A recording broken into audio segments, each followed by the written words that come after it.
आणि आता बरोबर हे दिसतंय. तर तुम्हाला पाय ठेवायची अडचण आहे. नाही नाही ठीक. Sir 1 2 3 start. नमस्कार. मराठी रिक्षा आणि टॅक्सी चालक हो. खरं तर यापुढे बांधवांनो आणि भगिनींनो असं लिहिण्याची माझी इच्छा आहे. पण महाराष्ट्रावर, मराठी मातीवर आणि मराठी माणसावर अजिबात प्रेम न करणाऱ्या आणि त्याची लाज न वाटता अभिमान वाटणाऱ्या लोकांना बांधव म्हणणं जवळपास अशक्य आहे. वर्तमानपत्र आणि वृत्तवाहिन्यांवरील बातम्यांवरनं असं दिसतं की तुम्ही आणि तुमचे तोतया समाजवादी पुढारी 4 मे 2026 पासून मराठी सक्तीला विरोध म्हणून संपावर जाणार आहात. सर्वप्रथम या निर्णयाबद्दल मी तुमचं मनःपूर्वक स्वागत करतो. तुमच्यापैकी बहुतेकांच्या मनामध्ये महाराष्ट्राने तुम्हाला पोटाला लावू नये, महाराष्ट्राबद्दल किंचितही कृतज्ञतेची भावना नाही याची आम्हाला जवळपास खात्री होतीच. ती खात्री 1000% तुम्ही परावर्तित केली, त्याबद्दल तुमचे पुन्हा एकदा आभार. खरं तर तुमचं म्हणणं अगदी बरोबर आहे. या देशाची रचनाच तुमच्या स्वागतासाठी आम्ही पायघड्या घालाव्यात या हेतूनं झालेली आहे. आम्ही कधी कधी रागावून तुमच्या प्रदेशाला बिमारू प्रदेश, गायपट्टा असं म्हणत असलो तरी तुम्ही या भारत मातेचे पवित्र अपत्य आहात आणि आम्ही म्हणजे सगळे कामधंदे सोडून हिमालयाच्या मदतीला वेळी अवेळी धावून जाणारे लोक तुमच्या दीर्घकालीन वसाहतीमधले मांडलिक आहोत एवढं तर आम्हाला कळायला पाहिजे. तुमचं म्हणणं अगदी बरोबर आहे. घटनेच्या कलम 19 प्रमाणे सगळ्यांना देशात सगळीकडे जाण्याचा, राहण्याचा हक्क आहे. पण तुम्ही लोक फारच कामसू आहात आणि तुमच्या राज्यकर्त्यांनी तुमच्या कामसूपणाला प्रेरणा देत अशा दारिद्र्य आणि वंचिततेची सोय तुमच्या राज्यात इतकी करून ठेवलेली आहे. त्यामुळे देशातल्या रेल्वेचं नाव जरी कागदोपत्री भारतीय रेल्वे असलं तरी प्रत्यक्षात ती उत्तर भारतीय रेल्वे असते आणि उत्तर भारतातनं देशभर जाणाऱ्या गाड्यांची संख्या अपरंपार वाढलेली असते. प्रत्येक गाडीतनं तर हे आपल्याला कळतंच, पण प्रत्येक रेल्वेतल्या प्रत्येक संडासात हिंदीतून लिहिलेला फलक वाचल्याशिवाय कोणत्याही भारतीय माणसाला मोकळं होता येणार नाही याची निर्विवाद सोय मायबाप सरकारनं करून ठेवलेली आहे. तुम्ही म्हणाल की आम्हाला तुमचा राग येतो. खरं तर तुम्हालाच आमचा राग यायला पाहिजे. मुळात महाराष्ट्रासारख्या राज्याची निर्मिती तुमची वसाहत म्हणूनच झाली आहे. मात्र शालेय शिक्षणापासून मराठी लोकांच्या अभ्यासक्रमात या गोष्टीचा अनिवार्यपणे समावेशच झाला नाही. त्यामुळे आम्हा लोकांना हे राज्य उगाचच आमचं वाटतं आणि मग तुमच्याशी भांडण्याची खुमखुमी येते. आमच्या दुर्दैवाने शिवाजी महाराजांसारखा एक महान माणूस इथं होऊन गेला आणि त्यामुळे आम्हाला सारखं आरशात बघून लाजिरवाणं वाटतं आणि मग संघर्षासाठी आम्ही आमच्या गंजलेल्या तलवारीनं धार काढतो. पण खरी धार तुमच्या रिक्षा आणि टॅक्सी, तुम्ही अनधिकृतपणे उभ्या केलेल्या झोपडपट्ट्या, त्यांचं झोपू योजनेतनं काड्यापेट्टेच्या इमारतींमध्ये झालेलं रूपांतर, भाज्यांपासून पाणीपुरीपर्यंत सर्व उद्योगांमधलं तुमचं अस्तित्व, यावरून आम्हाला खरं तर कळायला पाहिजे की या देशात काम करायचं, शिकायचं तर ते उत्तर भारतीयांकडून. पण आम्ही कोणाकोणाकडनं काय काय शिकायचं? जैनांकडून आम्हाला शाकाहार शिकावा लागतो, मारवाड्यांकडनं भांडवलाची उभारणी शिकावी लागते, दाक्षिणात्यांकडून डोसे शिकावे लागतात, सगळ्या लोकांना सांभाळून घ्यायचं म्हणून सहिष्णुता शिकावी लागते, तुमच्यातल्या हिंदू मंडळींना सांभाळून घ्यायचं म्हणून छटपूजेचे, निर्माल्याचे कलश भरून ठेवावे लागतात, तुमच्यातल्या वहाबी आणि देवबंदी मुसलमानांना सांभाळायचं म्हणून आम्हाला हमीद दलवाईंना बाजूला सारावं लागतं. थोडक्यात तुम्ही एवढे महत्त्वाचे आहात की मराठी बोलणारा हिंदू, मुसलमान, ख्रिश्चन, बौद्ध, गावगाड्यातला जैन या सगळ्यांच्या अस्तित्वाची सुरळी करून आम्हाला ती कोपऱ्यात ठेवावी लागते आणि हा देश सांभाळण्याचा ठेका आम्हीच अंगावर घेतलेला आहे असं समजून कॉस्मोपॉलिटन होत फक्त क्रियापद मराठीत असलेलं मराठी बोलावं लागतं. महात्मा फुल्यांनी अविद्येने काय अनर्थ केले आहेत हे आम्हाला सांगून ठेवलं आहेच, पण परप्रांतीयांनी काय अनर्थ केले आहेत ते आम्हाला अनुभवायला लागतात, पण त्याबद्दल आवाज करायचा नाही अशी शिक्षा आम्हाला मिळाली आहे.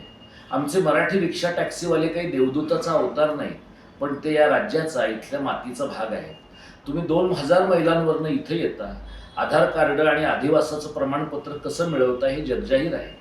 त्या आधारे तुम्हाला रिक्षा टॅक्सीचे परवाने कसे मिळतात हेही आम्हाला माहीत आहे. हे सगळं दलालखोरी करणाऱ्या मराठी लोकांच्या मदतीने होतं, त्यामुळे तुमची भीड चेपलेली असणं स्वाभाविकच आहे. त्यामुळे गुवाहाटीच्या टोळीतल्या प्रताप सरनाईकांनी कधी नव्हे तो मराठी धार्जिणा निर्णय घेण्याचा विचार केला. आम्हाला एवढं तर कळतं की पाशवी बहुमतवाले आणि गुवाहाटीचे टोळीवाले यांच्यात सध्या जी रक्तरंजित लढाई सुरू आहे त्या लढाईचा एक भाग म्हणजे मराठीच्या आग्रहाचं धोरण. काही का असेना मीरा भाईंदरला आल्यावर माझ्या तोंडातून आपसूक हिंदी येतं असं लाजिरवाणं विधान करणारा माणूस मराठीच्या आग्रहाची जाहीर भूमिका मांडतो, हे काव्यात्म न्यायासारखंच आहे. अर्थात तुम्हाला स्वाभाविकपणे हे नको आहे. तुम्ही उत्तर भारतीय हिंदू असाल तर भारत का बच्चा बच्चा जय श्रीराम गायेगा असं म्हणत गायपट्ट्यात जो उन्माद सुरू झाला आहे त्याचे तुम्ही वारस आहात. उत्तर भारतीय मुसलमान असाल तर देवबंदी आणि वहाबी आहात. लोकशाही वगैरे गोष्टी तुमच्या गावी पोचलेल्याच नाहीत.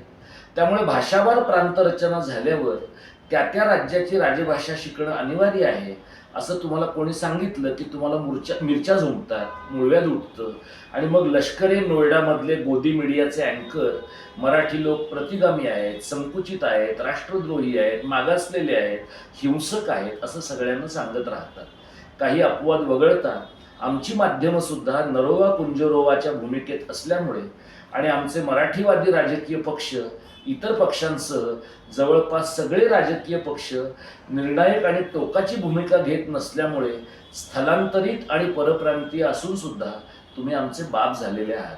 त्यातही चळवळी चालवणारे आमचे मित्र या गरिबांविरुद्ध संघर्ष करून काय करायचं, आपली खरी लढाई भांडवलदारांच्या विरुद्ध असली पाहिजे असं सांगून आम्हाला हतोत्साहित करतात. पण भांडवलदारांच्या विरुद्धची लढाई लढताना ते सोबत असतील याची खात्री देता येत नाही.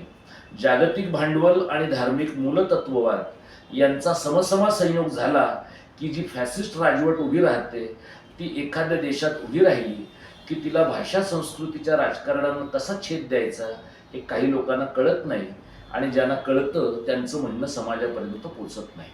अशा परिस्थितीत तुमच्या लाखोंच्या मोर्चाला आमच्या हार्दिक शुभेच्छा. हे दुष्ट महाराष्ट्र सरकार मराठी सक्ती करणार असल्यामुळे त्याचा निषेध म्हणून तुम्ही तुमच्या 15 लाख रिक्षांमधून किमान 45 लाख लोक भरून तीव्र वेगाने आपल्या गावाकडे कूच केलं पाहिजे. युद्धाचा काळ आहे, त्यामुळे मध्ये डिझेल, पेट्रोल, CNG न मिळण्याची शक्यता आहे. वाटेत थांबून परत यायला लागू नये म्हणून पुरेसे बॅरल भरून तुम्ही आपला प्रवास सुरू करावा. अजित पवारांच्या विमानात जर काही बॅरल इंधन असू शकतं तर गरीब रिक्षा टॅक्सीवाल्यांकडे असं इंधन असायला काय हरकत आहे. हा इंधन समानतेचाच भाग आहे असं आम्ही मानतो. मजल दरमजल करत तुम्ही अत्यंत सुखासीन, प्रगत आणि धर्माची छत्रछाया असलेल्या बिहार, मध्य प्रदेश, राजस्थान, उत्तर प्रदेश, झारखंड, छत्तीसगड आणि उत्तराखंड या देवभूमीतल्या प्रदेशांमध्ये आनंदाने परत जा. मराठी लोक वाईट आहेत, त्यांची खोड मोडलीच पाहिजे. हवं तर हे आळशी लोक तुमच्या जागी रिक्षा चालवू शकतात का? त्यांच्यात ती हिंमत आहे का? इथल्या खड्ड्यांनी भरलेल्या रस्त्यांमुळे त्यांना पाठदुखी होते का? हे सगळं तुम्ही नोएडातल्या चॅनलवरून नियमित समजून घ्या. तशा प्रकारची व्यवस्था लष्कर ए नोएडा तुमच्यासाठी करेलच. तुम्ही कपड्यांना इस्त्री केली नाही तर मराठी लोकांवर नागडं फिरण्याची वेळ येईल. तुम्ही पाणीपुरी तयार केली नाही तर मराठी लोक उपाशी राहतील आणि त्यांना विड्रॉल सिम्पटम्स येतील. तुम्ही फळं विकली नाहीत तर मराठी लोक फळांची नावं विसरून जातील.